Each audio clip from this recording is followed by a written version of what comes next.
Hello, everybody. Today we're going to be solving the 7th Leetcode problem called reverse integer. It is marked as easy, but that doesn't necessarily mean the problem is easy. There's one thing that we're going to run into, which I'll explain in a second. But let's go over the problem first. So given a 32-bit signed integer, we want to reverse the digits of that integer. So if we get 123 going in, we want 321 going out. Basically, reverse each character so that you start from the end and go towards the beginning. And if it's negative, same thing, just keep the negative number out front. If there is a trailing zero, you should not have a leading zero. There's also a note here that says if you reverse the integer and it overflows, then we should return 0. I am going to not worry about this note until they actually make us fail a problem. But basically, we could check for overflow. I want to say, I don't know. Let's get back to that in a minute. Maybe I should look more into it, but we're going to ignore it for now and continue with the problem. What was I going to say? So the one trick that makes this kind of complicated in JavaScript specifically is that at a certain integer size, I don't know what it is exactly, but when you convert an integer to a string, JavaScript will use scientific notation, which you cannot just reverse as easily. So we are going to avoid turning the integer into a string just so that we don't have to deal with scientific notation. We're just going to stick strictly using integers, no strings. But if you were going to use a string, keep that in mind that at some integer size, you will get scientific notation. So moving on to the problem, the way that we're going to solve this problem is using recursion, because we like recursion and we don't just want to do it the simple, straightforward way because that's no fun. Well, I would argue that recursion is not necessarily any less straightforward, but I want to do recursion, so we're going to do it. So the way we want to do this is we're going to start by writing this recursive function, and what it's going to do is take two parameters. The first one is going to be the reversed integer, step by step, and then the second parameter is going to be the remainder that we still need to reverse. So the remainder is going to decrease over time, and the output, or the first parameter, which is our reversed output, is going to grow bigger and bigger. And then the way we deal with negatives is that we'll chop it off before we call this reversal function. We'll deal with that later. So we're going to make a function called reverse integer, and that's going to take, like I said, the first parameter, which is our reversed integer. We could call it output. We could just call it reversed. And the second parameter is going to be remainder. And what's going to happen in here is we're going to take our remainder, get the modulo by 10. So get the remainder after dividing it by 10. And then we'll take that integer and add it to reversed after multiplying reversed by 10. So we're kind of making room for that remainder. And we're just going to constantly move one's place at a time from the remainder to the reversed integer. And I think that should work just fine. The reason we're taking two parameters is because we want to build this in like a tail recursive way, even though JavaScript doesn't allow optimized tail recursion, but whatever, we're going to do it. So let's dive in. So the first thing we need to do is get the remainder of the remainder after dividing by 10. So we'll call this, I'm going to call this like the swap. It's the number that we're going to swap over. And that's going to be the remainder modulo 10. And we're going to take our reverse number and multiply it by 10 and add swap. So our next reversed, or our output, I don't know what to call it. Let's call it next reversed, is going to be reversed times 10 plus swap. So if our reversed started at 9, and then our remainder, actually, let's just go through one of these inputs here. So the very first time we call a reverse integer, remainder is going to be 123. So we do modulo 10, and that's going to be 3. And then we're going to take a reversed, which we're going to start with as being 0. We'll take 0 times 10, which is 0 plus 3. And now we have 3 over here and 12 in the next remainder, which I'll show you how we get there later. And then when we have 12 in the remainder, we do modulo 10 again, we get 2.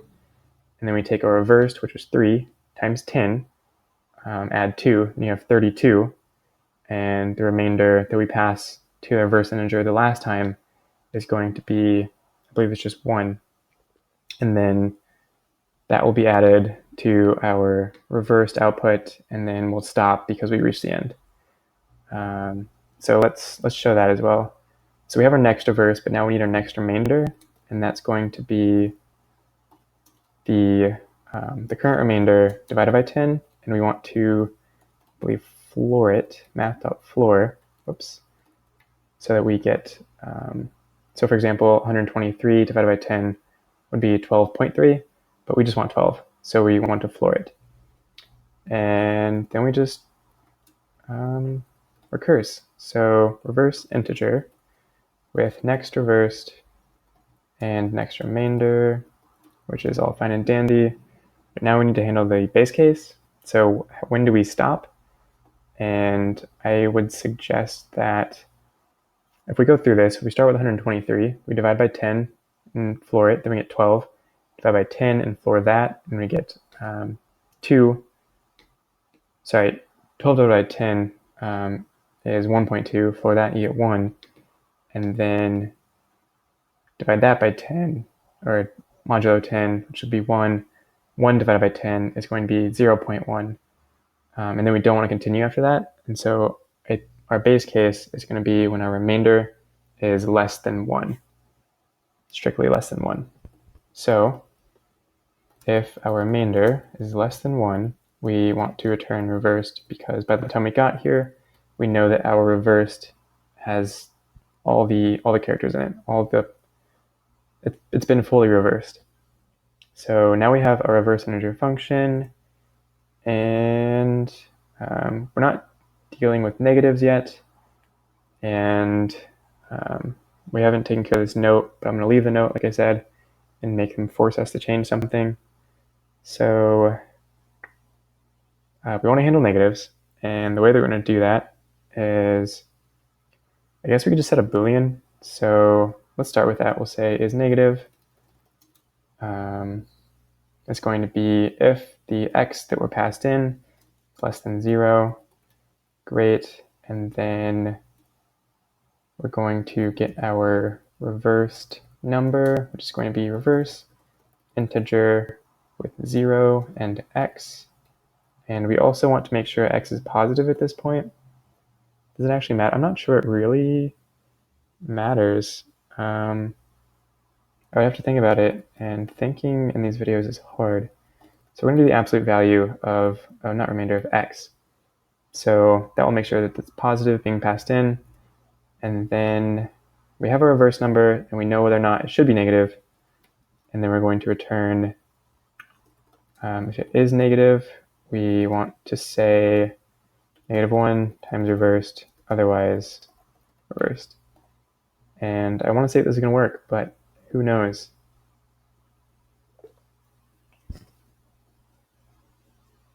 Okay, so the test case worked, but it wasn't negative, and it doesn't handle big numbers, so I don't have a ton of faith. Cool, so, okay, so the 32-bit integer was the problem here. When our output is apparently overflowing a 32-bit integer, I guess the way we deal with that is just checking if our reversed integer is too big. I don't love that, but we'll do it. So basically, they tell us kind of the answer here, which is that the 32-bit signed integer range is up to 2 to the power of 31 minus 1. So we're just going to create that number and compare against it. So we'll call this 32-bit max. What is going on with the highlighting there? Oh, you can't start variables with numbers in JavaScript. So let's just call this max integer for the sake of this problem. Is going to be math.pow. So this is how you do powers in JavaScript. 2 to 31 minus 1. Whoops, that's an equal sign. So now we have our max integer, and then we want to compare against it. So if reversed, we also have to check for negative. I was about to just say if reverse is greater than max integer, but we also need to know if it's less than negative max, or less than min integer, which will also, let's just go ahead and do min integer as well, which is this number, but negative times -1. Great, so we have our min and our max, and if it's outside of that range, then we simply return 0.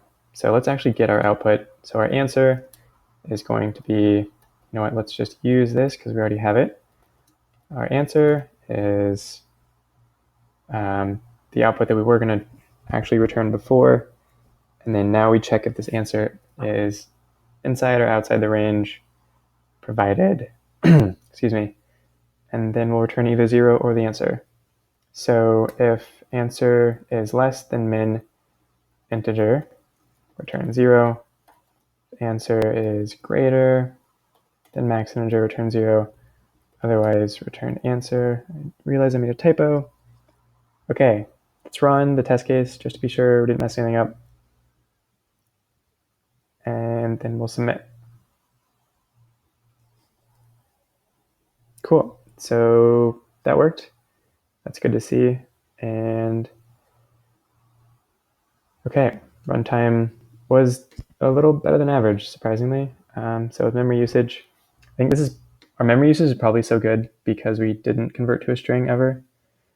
Because that's definitely a strategy I imagine a lot of other submissions used.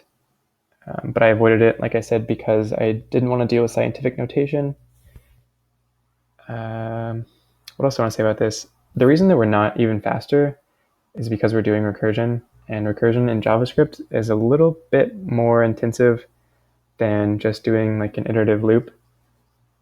That's just the way things are in JavaScript. If JavaScript had like proper tail call optimization, then this would be a little bit faster, but that's okay. And if all that went over your head, I guess either look up tail call optimization or don't worry about it. What else do I want to say about this? I like the solution already. I don't see any reason to refactor. And yeah, thanks for watching. Hope you learned something. I'll put this code on GitHub. If you like the video, please give me a thumbs up and leave a comment. Awesome. Thanks. Bye.